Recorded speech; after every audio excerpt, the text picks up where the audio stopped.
पाकिस्तान अपनी हरकतों से बाज नहीं आ रहा है। वो लगातार सीज फायर की खिलाफ वर्जी कर रहा है। पाकिस्तानी रेंजरों ने बीती रात बीएसएफ की चौकियों को निशाना बनाकर रामगढ़ सब सेक्टर और अरनिया सेक्टर में बिला इश्तिआल फायरिंग की और मोर्टार भी दागे, जिस पर बीएसएफ के जवानों ने जवाबी कार्रवाई की और मुंहतोड़ जवाब दिया।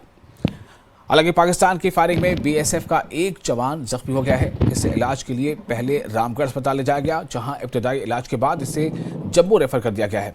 बीएसएफ ने अपनी प्रेस रिलीज में कहा है कि 8 और 9 नवंबर की रात पाकिस्तानी रेंजरों ने बिला इश्तिआल फायरिंग की, जिसका बीएसएफ जवानों ने मुंहतोड़ जवाब दिया।